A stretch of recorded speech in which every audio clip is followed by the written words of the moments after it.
Hello, fellow shooters and marksmen. Welcome to Marksmanship Past and Present, where we talk about the guns of old that lead to our fighting guns of today. So with that, we're going to go ahead and get into today's video, and we are going to be talking about the 1911 versus the Glock, or insert polymer frame striker fired pistol here. I've got three of them here as an example. Now, today we're going to be, like I said, going into that whole debate, but we're going to approach it not from a this is better than this standpoint, but really why the debate is stupid. And the fact that these guns have a ton of similarities between each other. Now, about a year and a half ago, I guess now, I did a video on why I don't like the 1911 for concealed carry. I got a lot of valid reasons why I don't like that platform for concealed carry. Those are just my personal opinions and what I've based them off of my many hours of firearms training, and the gun just doesn't work for me.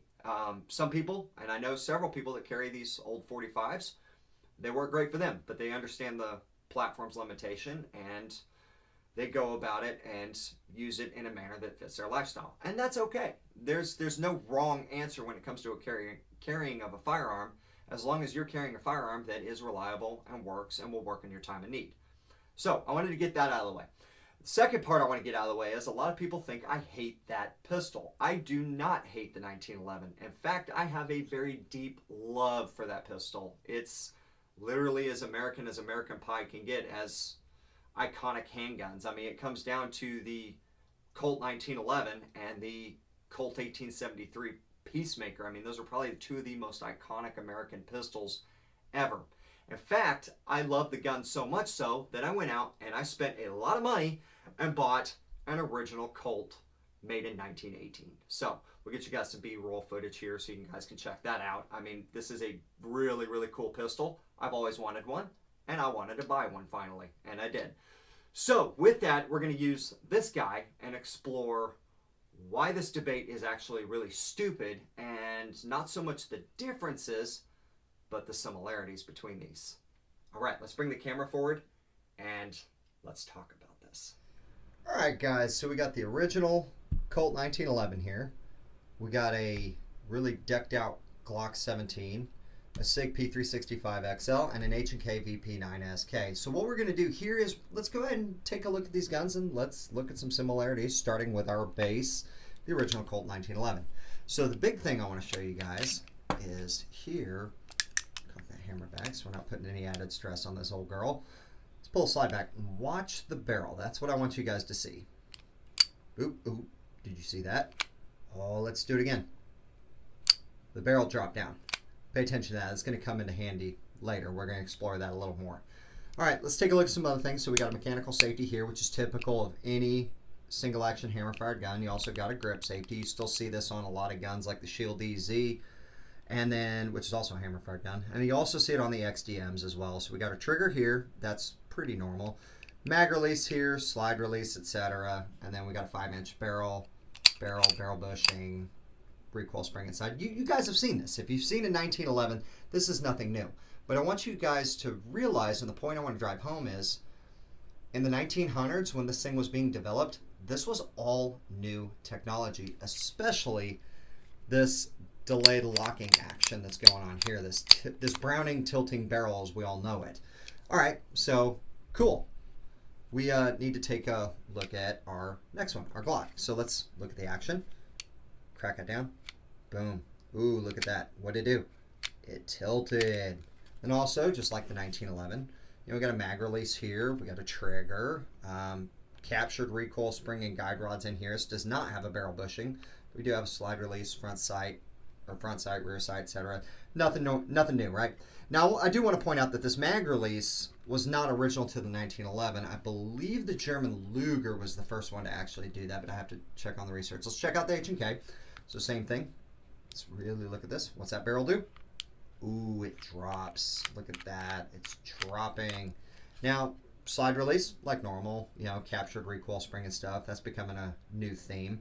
And instead of the button, we do have a paddle release. Allows the gun to be ambidextrous. That's cool. This one has ambidextrous slide release.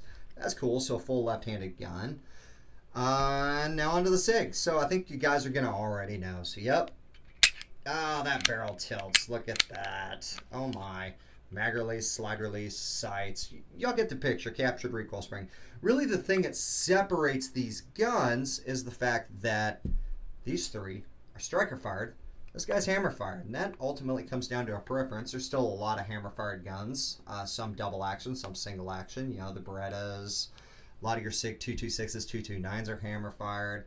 Nothing wrong with a hammer fired gun. But the key thing I want y'all to pay attention to, like I said, these barrels tilt.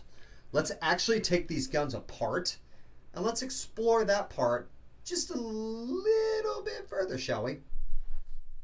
Alright guys, so first off I want to say I'm not an engineer. I'm going to try to explain this as simply as I can, so don't beat me up too badly for this. But more or less what I want to show you guys is that the locking systems on both of these guns are the same. They just do it just a teeny bit differently.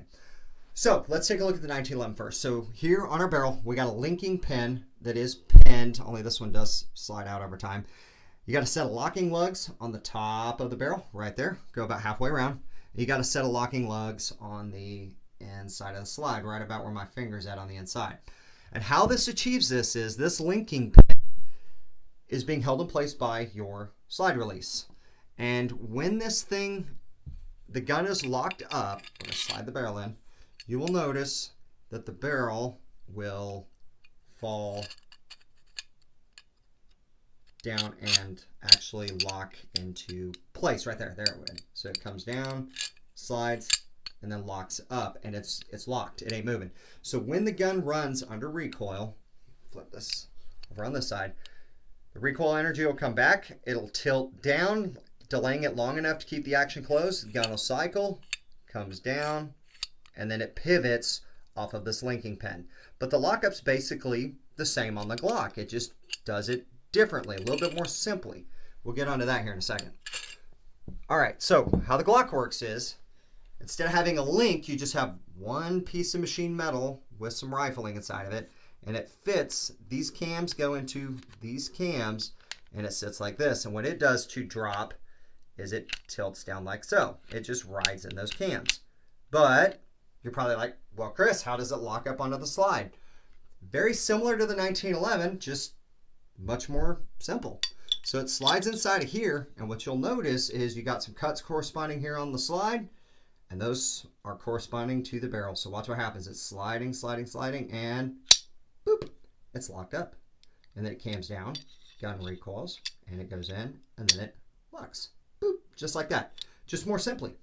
So what does that mean for this whole 1911 versus Glock argument? Well, not a whole lot.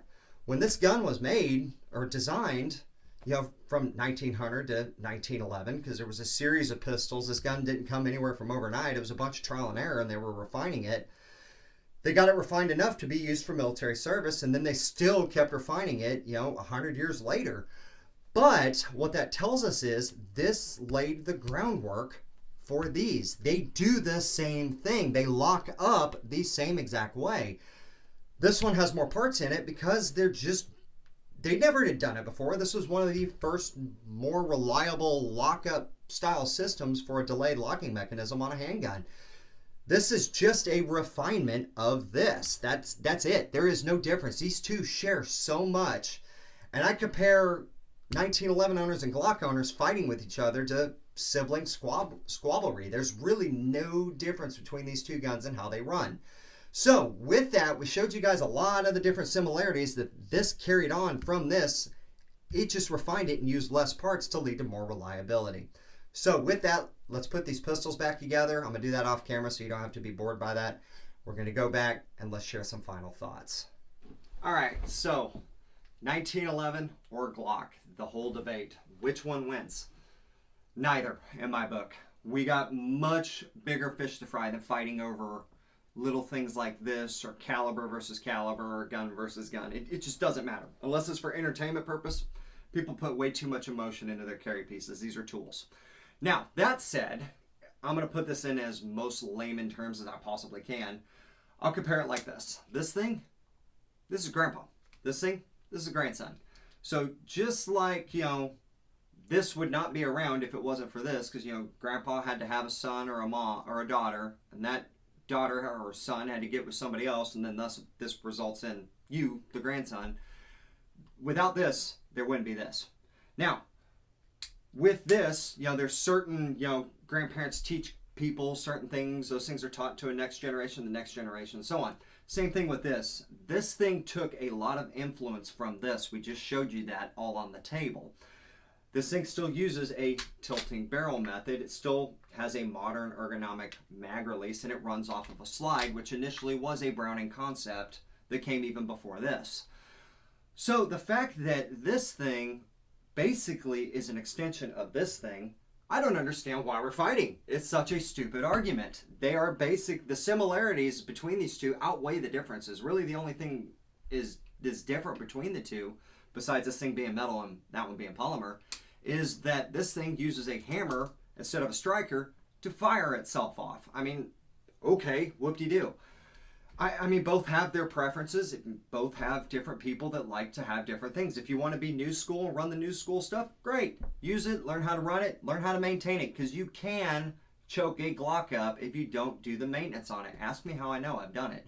1911, same thing. If you don't clean and maintain the things, they're not going to run either. I mean, it just takes a little bit more maintenance than something like this. You got to give them the love. That is the thing. I addressed that in the why I don't like 1911 for carry video. Now, does that mean that this is a bad gun? No, it does not. This thing was reliable for its time. However, as technology improves and evolves, which is, this is an evolution of this, is what I'm trying to say, the tolerances and the reliability does go up because it's better made. It's got less parts. That just is what it is. It's using modern tactics. It doesn't mean we don't condone this. It just means that this is where technology has led us. So basically, we took a journey through history and learned how the 1911 led to more or less a Glock. I mean, or at least how Glock was influenced by the 1911. So really, the debate is stupid. It is dumb, and it needs to stop. We as a community, other than maybe entertainment picking at each other, because I mean, don't get me wrong, I like to pick on people occasionally, you know, if they're my friends, but we need to get together, banded as a community, and fight the real stuff that is a problem, like gun control and people assaulting our Second Amendment rights. If we could band together instead of squabbling over little stupid stuff like this, we could get a lot more done, and we could actually have some really, really cool stuff and be allowed to own some cool stuff that I would love to get on this channel, but here we are. So with that, those are my thoughts on the Glock versus 1911, Striker pistol versus 1911, however you want to call it. It's a dumb and useless debate. So with that, I appreciate you guys watching as always. If you like this video, go check out our other ones. You might like them, and if you do, hey, subscribe so you know when we do more videos, because we do address a lot of dumb myths like this. All right, guys, well, with that, your right to self-defense is self-maintained against all gun control, against all threats. It is up to you to protect yourself. I'm Chris Smith from Marksmanship Past and Present. Thank you guys for watching, and we'll see you guys in the next one.